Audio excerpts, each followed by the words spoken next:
Welcome to the Barham English 99 channel. Today we're going to fire up the grammar time machine to tackle a really common one, something that trips up a lot of people: would versus would have. They look so similar, they sound almost the same, but trust me, they live in completely different time zones. And once you get this, it's a total game changer for sounding more natural. Okay, just look at these two sentences. I would buy a new car versus I would have bought a new car. At first glance, they're practically twins, but one is about a dream you have for today, and the other is about a regret from the past. The difference is huge. So what's really going on here? How do you know which one to use? Well, that's exactly what we're going to break down. All right, first up, let's talk about would. The easiest way to think about would is to see it as your personal imagination machine. It's the perfect tool for talking about things that aren't real. Hypothetical situations happening right now or sometime in the future. So the key word here is timing. Would is all about the present or the future. We're talking about a reality that isn't true at this very moment, but we can easily picture it in our minds. If I say, I would go to the beach, it means I'm not actually going, but I'm imagining it as a possibility right now. So, how do we actually build one of these present dreams? It's actually a really simple formula, a two-step process. First, you set up your unreal situation with if plus a simple past tense verb. Then, you just add the result you're imagining with would plus the main verb. Let's see it in action. Okay, check this out. If I were rich, what's the reality? The reality is I'm not rich, at least not right now.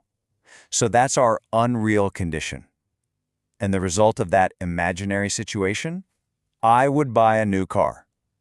That's the dream, the thing I'm imagining for my life today if my situation were different.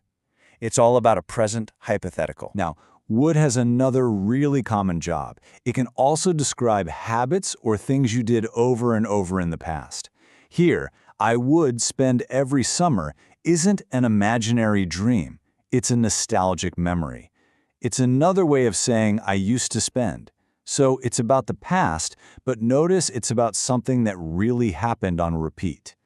You're hearing us from the Barham English channel, and we love diving into these little details. Okay, time to shift gears. Let's move on to our second tool, would have. Now, if would is the imagination machine for the present, would have is basically the regret machine for the past. This is how we look back and talk about a past that could have happened but didn't. The most important word to remember with would have is past. It is only, and I mean only, for looking backward at a different possible history. Think of it as the language of missed chances and what-ifs. The second you hear would have, a little bell should go off in your head that says, this action didn't actually happen. So, how do we build one of these past regrets? Well, there's a formula for this too. First, you set up the unreal past situation. You do this with if plus the past perfect tense. That's just had plus a past participle. Then you talk about the imagined past result using would have plus the past participle of your action verb. Now, this is a classic. We've all said something like this, right? I would have called you. What does that immediately tell the other person? It tells them the call never happened. And then the second part, but my phone died, just gives the reason why. You're explaining why a past plan didn't work out. All right, it's time for the main event. Let's put would and would have right next to each other. This is where it's all going to click into place. This is where you really see the difference between a present dream and a past regret. Just look at how the timeline completely shifts here. On the left, if I had money. That's about an unreal situation right now. The result? I would buy a car, a current daydream.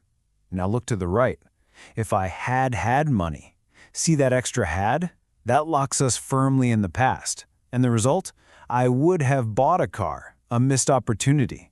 That one little word changes everything. So here's the simplest way to remember it.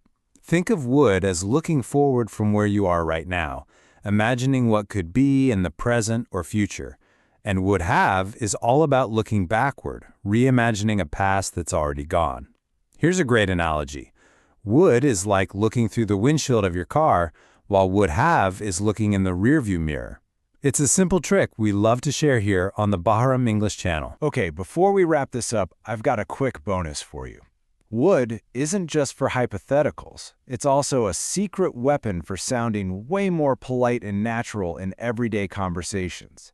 It's like a politeness power. Just look at these phrases. They're so useful. Instead of saying, I want a coffee, which can sound a bit demanding, you can soften it to, I would like a coffee. Instead of ordering someone, close the door, you can ask, would you mind closing the door? These are super simple swaps that make a huge difference in how you come across. Thank you for being with us until the end of this video. We really hope this helped clear things up. Please be sure to subscribe to the Bahram English 99 channel and give us energy with your likes and comments. Let us know what you think in the comments and go ahead and send this video to your loved one so that others can use it too. Thanks again and see you next time.